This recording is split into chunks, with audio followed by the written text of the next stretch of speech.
Bismillahirrahmanirrahim. Alhamdulillahirabbil wassalatu wassalamu ala asyrafil anbiya'i wal mursalin wa ala alihi wa sahbihi ajma'in. Salatullah wa salamuhu ala nabi Mustafa wa ala alihi wa sahbihi ajma'in. Amma ba'd. Assalamualaikum warahmatullahi wabarakatuh. Alhamdulillah, segala puji dan puja kita pada Allah Subhanahu wa taala. Pada malam ni kita dapat meneruskan lagi pengajian kita. Pada minggu lepas kita membicarakan tentang syarat-syarat sah sembahyang, bermula daripada bersih daripada hadas kecil dan besar. Dan insya-Allah pada malam ni kita akan teruskan kepada syarat yang kedua, iaitu bersih daripada najis yang tidak dimaafkan daripada seluruh badan, pakaian dan tempat sembahyang. Najis ni terbahagi pada dua secara kasarnya di dalam solat, iaitu pertama najis yang dimaafkan, yang kedua najis yang tidak dimaafkan.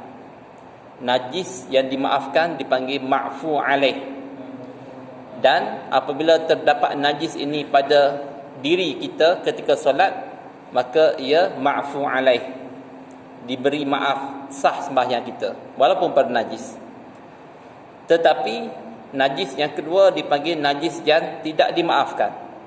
Ada, maka batallah sembahyang kita walaupun rukun qauli kita sempurna, bacaan Al-Fatihah cantik, tahiyat cantik, takbir pun cantik, kemudian rukuk sujud pun, rukun fi'li pun cantik, niat pun alhamdulillah masuk niat.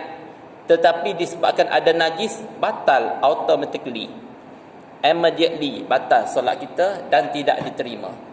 Itulah benda yang kita akan berbicarakan pada malam ni, iaitu najis, bersih daripada najis yang tidak dimaafkan daripada seluruh badan, pakaian dan tempat yang kita solat. Terima kasih.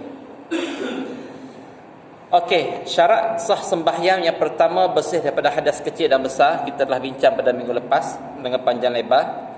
Pada malam ni kita akan bicarakan syarat yang kedua, iaitu bersih daripada najis. Berkenaan dengan tempat sembahyang, tidak sah kalau anda berdiri di atas tempat najis atau najis yang ada di tempat sembahyang itu kena kepada anggota ataupun pakaian anda. Dalam kata lain, sah solat kalau najis yang ada di tempat sembahyang itu tidak kena kepada anda sama sekali. Contohnya kita sembahyang tepi ni, di sejadah ni. Apabila kita solat, maka tepi sejadah tu ada taik cicak ataupun taik burung. Kita solat sah tak? Sah. Sebab apa? Tidak terkena pada kita dan tidak terkena pada pakaian kita. Apabila tidak terkena pada pakaian kita, badan kita, maka hukumnya sah solat kita walaupun taik burung sekeliling kita. Jangan kena pada pakaian, jangan kena pada tubuh badan, jangan kena pada anggota badan kita. Maka apabila kita terkena pada, terima kasih, terkena pada badan kita, pakaian kita, tempat kita solat, maka hukum dia adalah tidak sah. Tapi kalau di tepi, tidak ada masalah. Taik cicak tepi ni, kita di atas sejadah ni, maka tidak ada masalah, hukum dia sah sembahyang. Itu tempat sembahyang. Kalau tempat betul-betul tempat tu depan kita, tak dapatlah, sebab kita menanggun najis tempat solat tu.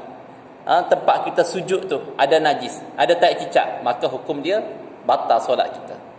Kalau tepi ni tak apa, tepi sejadah tak ada masalah, tak kena pun waktu kita sujud, tak terkena pun tangan kita, dahi kita, maka hukum dia sahlah solat kita.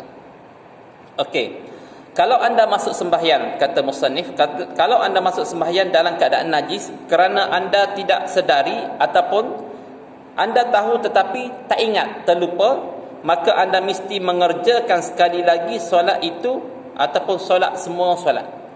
Contohnya waktu subuh. Waktu subuh ni kita solat pakai pakaian yang ada najis. Waktu subuh bukan kita sengaja, terlupa, tak ingat. Semalam kita balik daripada masjid, terkenalah najis burung ke, najis apa-apa sekalipun, najis anjing ke, najis babi ke, najis kucing ke, terkena pada baju. Kita ingat dah, aduh, kena taik pula baju aku. ataupun kain pelikat aku. Balik rumah, kita pun letak kain kita ataupun baju kita di tempat kita letak biasalah.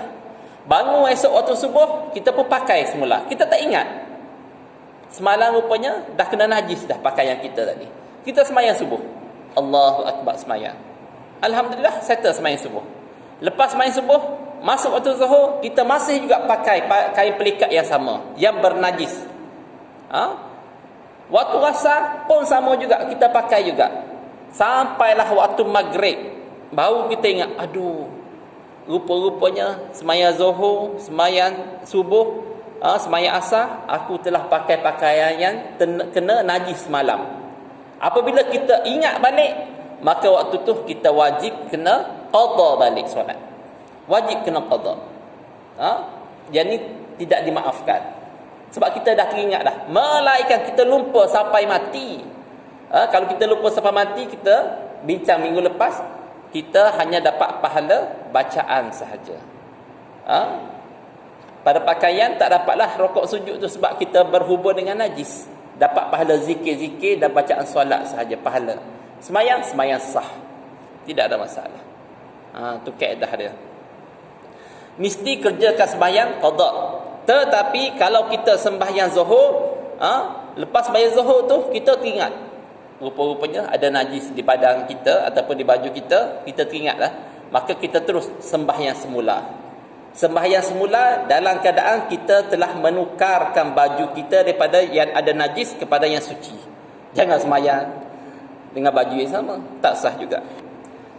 Kalau selepas sembahyang anda dapati ada najis di anggota anda atau di pakaian atau di tempat sembahyang anda, maka kalau anda yakin bahawa najis itu datang selepas sembahyang, sahlah solatnya. Kalau kita sembahyang Allahu Akbar sampai bagi salam, Assalamualaikum warahmatullahi, Assalamualaikum warahmatullahi, lepas tu kita berwirid, Subhanallah, Subhanallah, zikir. Lepas tu keluar daripada masjid, tengok ada tai dekat kain pelikat kita, ada najis. Waktu ni kita yakin macam mana? Kalau kita yakin, najis ni baru kena ni. Baru kena najis ni. Selepas aku selesai semayang baru kena. Maka kalau kita yakin macam tu, maka sahlah solat kita. Tidak ada masalah. Kalau kita rasa, ni waktu aku pergi pasar tadi ni, datang masjid, nak kata masjid ada najis, tak ada ni, maka yakinlah kita yang najis ada pada pakaian kita itu sebelum kita solat, maka wajib kena ulang kembali solat tadi. Kena ulang kembali. Kalau kita dah balik rumah tu, sampai rumah baru kita tengok, kita rasa ni tak ada, ni waktu aku tengah balik rumah tadi, waktu jalan perjalanan balik ke rumah kena najis, maka sembahyang zuhur tak disah. Sebab kita yakin kena najis tadi selepas kita selesai solat. Selepas selesai solat, kita pun yakin tak ada, lepas selesai sembahyang baru kena najis. Sahlah sembahyang kita, tak payah nak ulang, tak payah nak qada balik.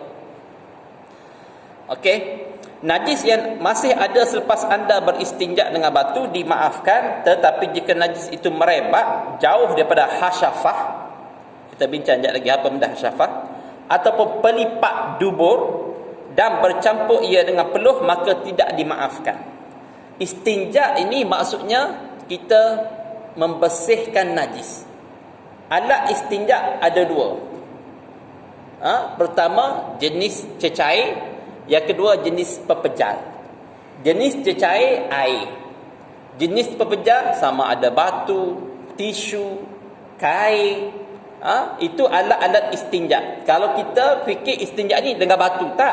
Dengan air pun alat istinja juga. Basuh dengan air, air ni adalah alat istinja. Air apa? Air yang selayaknya. Kan banyak jenis air. Ada air musyammas, ada air mutanajis, ada air mutlak, ada air apa lagi? Mustakmal. Yang tu kita bincang semulalah. Jadi apabila terkena najis, kita beristinja, sapu dengan tisu. Sapu dengan tisu. Bersih tak? Bersih. Kita tengok orang Cina, dia sapu dengan tisu lah. Najis dia waktu dia selepas qada ajak. Macam mana hukum dia? Hukum dia bersih. Segi hukum Islamnya bersih.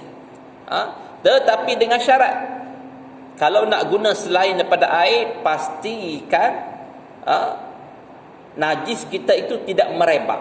Kalau kita berak, tai itu keras, najis itu keras. Kalau najis itu cair, orang sakit perut panggil apa? Cerek berek. Maka waktu ni bersembur najis keluar. Waktu ni kena guna air juga. Tak boleh nak guna batu, tak boleh nak guna tisu. Sebab apa? Sebab dia telah terkeluar daripada daurah, daripada perkampungan yang selayaknya. Hasyafah tu apa dia maksud dia? Hasyafah tu bagi lelaki zakar dia tempat keluar air kencing. Tempat keluar air kencing sampai kepada had sunat, bersunat, tu panggil hasyafah. Kalau lebih daripada tu keluar meleleh, keluar najis, maka dia kena guna air juga. Tak bolehlah guna selain pada air, batu dan sebagainya. Begitu juga najis. Najis dipanggil pelipat dubur. Di dubur kita tu ada tempat yang berkedut. Tahu kedut? Siapa pernah tengok akok? Kuih akok. Pak Hussein pernah buat. Berkedut macam tu. Jadi tempat berkedut tu dipanggil kawasan pelipat dubur. Terkeluar saja najis tu daripada pelipat dubur kita itu yang berkedut tu, maka waktu tu wajib kena basuh dengan air juga. Sebab dia tak bolehlah kita nak guna batu. Kenapa? Sebab waktu tu dah meleleh, tak bolehlah. Kena guna air juga. Yang paling afdal macam mana? Yang paling afdalnya sunnah Nabi sallallahu alaihi wasallam, Nabi membasuh sama ada al-baul, iaitu kencing ataupun berak, dia guna dulu batu ataupun istinja selain pada air dulu. Lepas tu baru dia guna air. Dua-dua dia guna. Ini lebih afdal. Tapi kita susahlah nak buat macam tu kat masjid. Habis batu dah masjid tu. Kesian. Kat orang nak bersih masjid, tiap-tiap hari 5 kilo batu kena angkat. Apa hal ni? Batu istinja. Ataupun tisu. Tisu pun sama. Jadi banyak kos pula. Melainkan tisu kita sendiri. Kita sendiri punya tisu bawa, no problem. Tapi jangan sampai tersumbat tandas sudahlah. Guna tisu yang biasa, tisu tandas boleh lah. Tapi kalau guna tisu yang tisu basah ke apa, white tisu ke apa, itu dia susah nak hancur, habis tersumbat lubang tandas. Okey. Kalau anda terdapat najis di tempat sembahyang atau di pakaian atau di anggota yang sedang menunaikan solat, sedangkan ia bukan bermazhab Maliki, wajib anda memberitahunya. Apabila kita sembahyang, Allahu Akbar, kita tengok orang depan kita ada najis burun di baju dia, maka waktu tu wajib kita sentuh dia, bagi tahu, "Bang, minta maaf, di belakang kamu ada tai cicak, di belakang kamu ada tai burung, di belakang kamu ada tai kucing." Wajib kita kena berhentikan dia solat dan bagi tahu dia ada najis di pakaiannya ataupun ada najis di tempat dia sembahyang. Kena bagi tahu, wajib. Melainkan kita yakin dan percaya dia ni bukan bermazhab selain daripada mazhab, dia ni mazhab Maliki. Contohnya Asri, mazhab Maliki. Yang lain semua Syafi'i ataupun Hambali. Dia seorang aja Maliki. Maka waktu ni haram kita tegur dia walaupun ada najis di pakaian dia. Sebab apa? Bagi mazhab Maliki boleh sembahyang dalam keadaan menanggung najis. Mazhab Maliki sahaja. Mazhab lain Syafi'i, Hanafi dan juga Hambali la yajuz, tak boleh. Maliki, pada pendapat mazhab Maliki diharuskan untuk solat dalam keadaan bernajis. Bukan dalam keadaan kita tak ada wudu, tak. Keadaan pakaian kita ada najis, tempat kita ada najis. Itu bagi mazhab Maliki, tidak bagi mazhab kita Syafi'i. Sebab tu kalau kita pergi Mesir ke mana ke, kita tengok waktu tengah solat tu relax lah. Dia pegang anjing apa, pegang tali anjing, tak tali anjing kat sini sembahyang. Anjing. Sebab apa? Sebab dia memazhab Maliki. Sedangkan mazhab Syafi'i tak boleh. Sebab anjing itu najis. Anjing itu najis. Tali yang dipegang juga apabila bersambung dengan kita dipanggil menanggung najis. Jadi mazhab Syafi'i haram. Tak boleh. Melainkan tali itu dipijak dengan tapak kaki, itu baru dibolehkan dalam mazhab Syafi'i. Kalau pegang dengan tangan, sangkut kat bahu, sangkut dekat paha, maka dianggap sebagai menanggung najis. Kalau kita pijak dengan tapak kaki, itu dibenarkan dalam mazhab Syafi'i. Pijak tali tali yang kita ikat anjing tadi dibenarkan. Itu kaedah fiqh. Seterusnya, tidak sah jika dalam solat anda memegang tali yang mengikat sesuatu yang ada najis. Yang kita bincang tadi, seperti anjing, ataupun batu yang ada najis, ataupun budak yang belum cebok ni belum bersunat. Jika budak tu belum lagi balik dan kita yakin budak tu ada najis pada badan dia, contohnya pakai pampers, budak pakai pampers, belum pakai pampers dan kita yakin pampers itu sebelum solat tadi memang dia kencing dan berak, kita pegang baby dan keadaan menanggung najis, maka mazhab Syafi'i tak boleh. Walaupun ada mazhab lain memberi keringanan, kata boleh. Sebab tu kalau kita tengok solat yang pelik, ada satu buku dulu tersebar di Malaysia, dia solat siap dukun bayi lagi. Itu bukan mazhab Syafi'i. Mazhab Syafi'i tak boleh menanggung najis. Budak tu dah berak dalam pampers, dah ada air kencing dalam pampers, jadi kita pegang dia, maka tak boleh.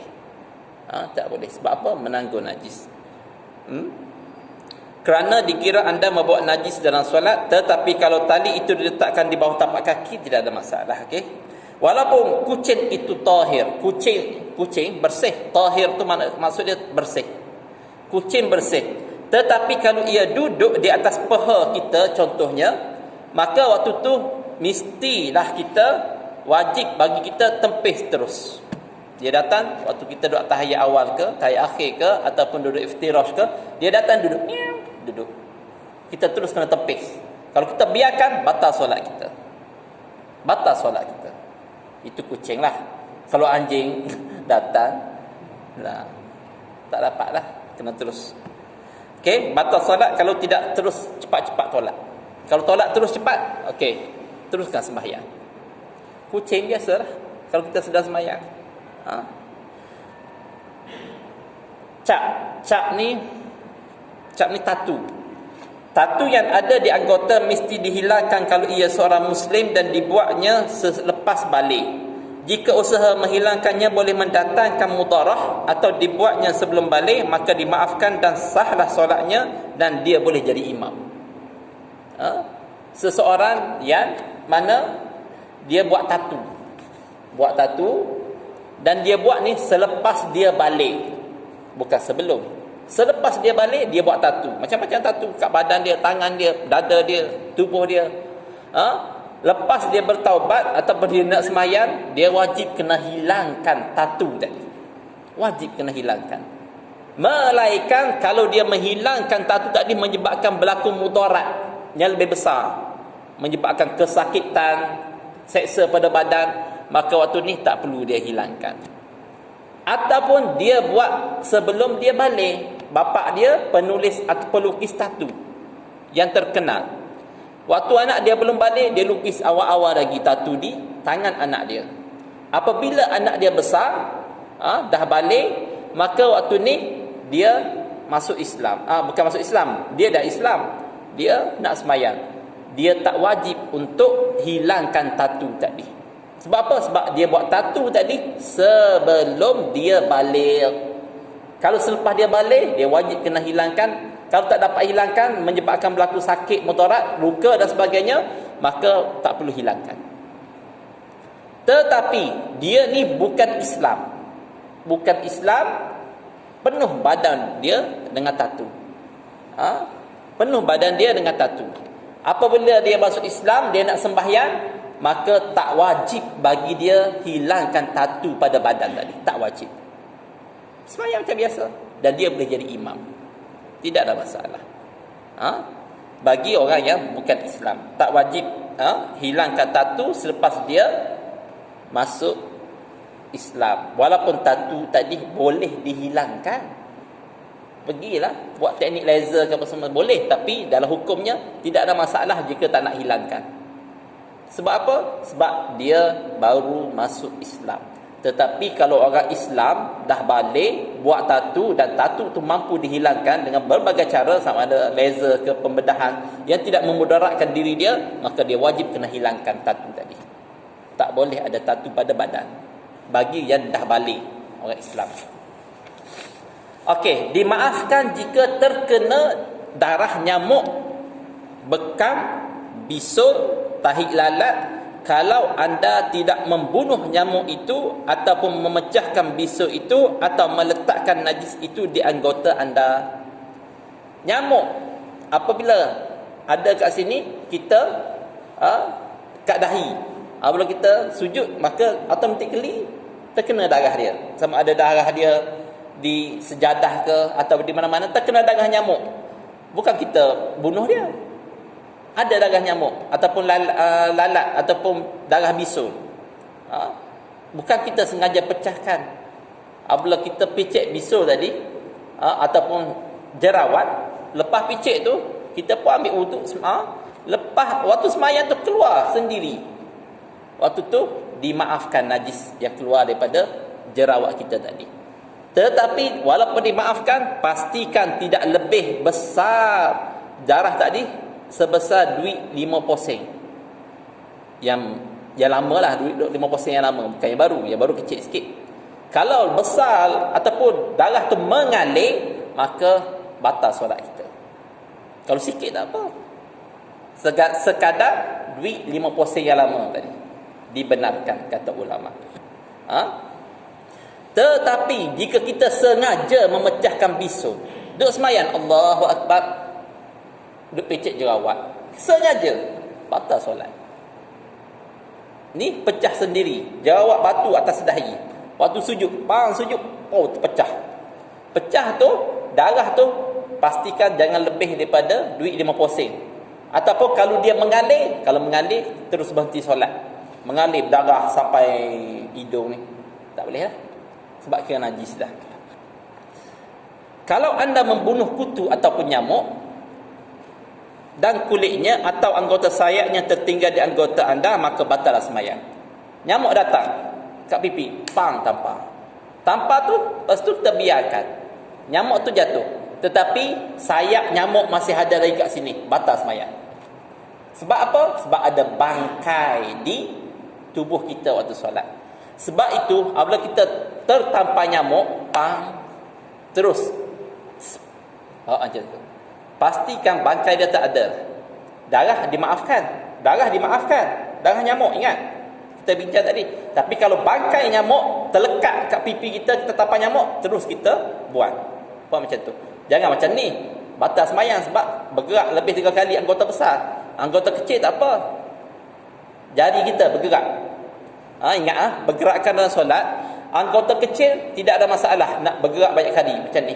Kalau macam ni tak boleh. Satu jari gatal, boleh, tak masalah. Hidung bergerak, boleh. Telinga bergerak, boleh, tak batas sembahyang. Kepala bergerak, berpaling, boleh, tapi makruh. Allahu Akbar. Kau rupanya dalam hati dalam hati ya. Aku ingat siapa, patut takbir was-was pun. Kau rupanya berpaling. Hukum dia apa? Hukum dia makruh tapi solat sah. Yang penting dada tidak berpaling. Kepala saja paling. Dada kalau macam ni batal lah, sebab dada wajib menghadap kiblat. Kalau wajah kita berpaling, makruh hukum dia. Ataupun tengok atas, cantik juga masjid bau. Baru aku tahu ada khot rupanya masjid bau ni. Dalam hati lah, jangan kat mulut. Maka sembahyang tetap sah tetapi makruh. Sebab apa? Tidak ada tawajuh dalam solat. Yang sunatnya tengok tempat sujud. Dan sebahagian ulama kata sunat tengok pada imam. Tengok imam. Kalau kita sembahyang berjemaah, tengok pada imam tu sunat daripada tengok tempat sujud. Sebab apa? Sebab makmum wajib mengikut imam, jadi mesti kena tengok pergerakan imam. Sebahagian besar ulama kata sunat tengok pada imam ketika solat. Yang kita tahu tengok pada sujud, itu pun betul. Tetapi kalau sembahyang seorang-seorang, sunatlah tengok tempat sujud. Kalau sembahyang berjemaah, sunat tengok pada imam. Kenapa? Sebab kita perlu follow imam. Kadang-kadang imam ni ada yang baca kuat, ada yang baca perlahan. Kadang-kadang kita lara sangat tengok tempat sujud, kita duduk sah yang kelima. Tengok tempat sujud, imam dah rokok dah. Sebab apa rokok? Sebab dah selesai tetapi suara tak kuat, mic rosak, Suara pun dia sakit tekak tu tak kuat, dia Allahu Akbar. Kita relax lagi. Menyebabkan tertinggal rukun, 3 rukun fi'li yang besar, yang lama, maka batallah solat kita. Kalau kita masih lagi mengikut imam, kena mufaraqah lah. Jadi sebab itulah ulama sebahagiannya kata sunat ketika kita solat berjamaah, tengok pada imam. Walaupun kita suka ke tak suka ke, dalam solat mesti kena tengok pada imam. Sunat lah, bukan mesti tu wajib, tak, sunat. Okey, itu anggota yang dibenarkan untuk bergerak. Tangan tak boleh macam ni. Sami Allahu liman hamidah, tangan macam ni lagi. Lepas intidah, batal solat lebih pada 3 kali. Dan ulama bahas detail bab bergerak solat. Ada orang tanya, kalau zakar bergerak macam mana? Zakar dalam kain bergerak, tak tontek macam ni, hukum dia tetap sah sembahyang, sebab zakat termasuk anggota kecil yang ma'fuh alaih jika selalu bergerak. Andai kata tengok ulama bahas, ada dalam kitab, bukan saya sengaja nak beritahu, ada boleh rujuk kitab-kitab besar macam Furu'ul Masail, kitab Bughayatul Tullab, kitab Sabilul Muhtadi, dibincangkan. Bimbang takut ada orang tanya. Walaupun nampak macam bergurau, tapi ada hukum dia. Kalau zakat bergerak, maka hukumnya tidak ada masalah, walaupun 40 kali bergerak waktu subuh. Waktu subuh lah biasa aktif. Jadi tidak ada masalah. Kalau tangan ke kaki, badan sehingga ke menyebabkan dada terpelesuk ataupun tergelincir kepada arah selain pada kiblat, batal solat. Sebab ni anggota besar. Hidung tak ada apa, telinga bergerak tak ada apa, kepala bergerak tidak ada masalah. Okey. Jika darah orang lain, ingat, tetapi kalau darah yang ada pada badan kita walaupun sedikit, tak sampai pun duit seposeng, tetapi darah itu darah anjing dan babi, maka batal solat kita. Selain daripada tu, dimaafkan jika tidak lebih daripada 5 poseng besarnya. Duit 5 poseng, dimaafkan. 5 kupan. 5 kupan lah. Jika darah orang lain terpecik kepada anda, dimaafkan kalau darah itu sedikit saja. Kalau darah orang lain terpecik pada kita, darah orang lain terpecik pada badan kita, maka dimaafkan jika masih lagi dalam limited 5 poseng tadi. Kalau keluar daripada daurah ataupun daerah 5 poseng tadi, maka batal solat, sebab dianggap sebagai banyak. Kalau sedikit, dimaafkan. Walaupun dia tetap najis, darah tu najis, tapi dimaafkan. Air yang keluar daripada bisu ataupun luka ataupun nanah bercampur dengan darah, walaupun ia berbau busuk, dimaafkan kalau tidak mengalir tempat lain serta tidak sebesar duit 5 sen. Bisu, keluar nanah, kalau mengalir, batal solat. Kalau tidak mengalir, hanya keluar sedikit sahaja, maka waktu ni dimaafkan walaupun dia tu najis. Sampai mana? Sampai daerah duit 5 sen. Tu je limit dia, tak boleh lebih. Okey, dimaafkan juga jika terpercik tanah ataupun air yang berada di jalanan. Sebab apa? Sebab dia satu perkara yang menyusahkan untuk kita elak, dipanggil umul balwa. Umul balwa ni waktu hujan, becak, datang lori ke, datang kereta, datang motor ke, terpercik, ataupun waktu tu hujan lebat, kita datang jalan kaki, bawa payung, air tu daripada hujan lebat sangat terpercik kepada kaki kita ataupun kain kita, maka waktu ni dimaafkan walaupun air itu bercampur dengan najis. Walaupun bercampur dengan najis, dimaafkan sebab benda ni susah untuk dielakkan. Dimaafkan. Okey, itu di antara najis-najis yang dimaafkan. Settle untuk rukun yang kedua, iaitu bersih daripada najis. Syarat sah sembahyang. Kita masuk syarat yang ketiga, iaitu menutup aurat. Ni pun panjang lebar ni. Sebab sembahyang dalam keadaan telanjang, sembahyang boleh tak keadaan gelap gelita, kita sembahyang telanjang, sebab tak ada orang tengok pun. Macam mana hukum dia? Minggu depan insya-Allah. Best ni, yang ni lagi best. Ada juga ni macam-macam orang. Ataupun orang yang pakai seluar ketat, baju ketat, baju fit, lelaki, hukum dia macam mana? Kalau fit tu di antara pusat dengan lutut, ulama kata tidak sah sembahyang sebab tak cukup syarat menutup aurat. Menutup aurat itu mestilah dia pakaian yang tidak jarang dan tidak ketat sehingga menampakkan tubuh badan, bentuk tubuh. Kalau pakai baju fit, contohnya orang pakai seluar jeans ketat, sembahyang, nampak ni punggung dia apa semua ni, itu ulama sebahagian kata haram. Sebab apa? Ketat sangat. Kalau longgar tak apa, nak pakai seluar jeans ke syaitan tidak ada masalah, yang penting longgar. Ni ketat, walaupun pakai jubah tapi jubah ketat, ataupun pakai jubah tak pakai seluar dalam, jubah pula jarang-jarang. Sebab apa? Dah 40 kali basuh dah, jubah pula nipis. Berjalan pun orang nampak dah, oh tak pakai seluar dalam. Jubah warna putih, nipis, jarang. Kalau hitam macam ni tak ada masalah, tak menampakkan aurat, walaupun jubah tu besar, tapi warna putih dan nipis, orang tengok jauh lagi, wow, tak pakai seluar dalam rupanya. Maka tidak sah juga sembahyang. Sebab apa? Tidak cukup syarat tutup aurat. Syarat tutup aurat pertama tidak jarang, yang kedua tidak menampakkan bentuk tubuh badan kita. Lelaki tak pakai baju sembahyang sah tak? Sah jika menutup lutut, antara lutut dan pusat. Bukan tutup lutut dan pusat, antara lutut dengan pusat, baina surrah wa rukbah. Sekeliling ni sampai kepada lutut, hak aurat lelaki. Ni orang kata tak apa ustaz, tak tutup pun, yang penting tutup pusat je dengan lutut.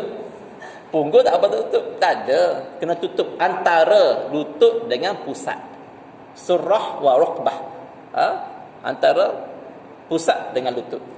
Sembahyang dekat dalam panas, panas sangat cuaca, kita tak pakai baju, tidak ada masalah. Yang penting dalam sembahyang mesti ada khusyuk. Kalau sembahyang dekat dalam terlalu panas, menyebabkan kita pakai baju, menyebabkan hilang khusyuk. Aduh panasnya, maka buka.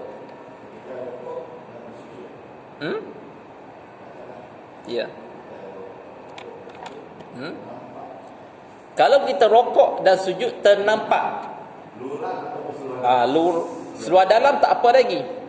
Lurah yang mana lurah tu antara di bawah pusat, maka tidak sahlah solat. Ternampak belakang ketika sujud ataupun ketika rokok. Ketika kita rokok, maka waktu tu ternampak belakang ni, lurah di bawah pusat, maka batal sembahyang sebab dikira tidak menutup aurat. Begitu juga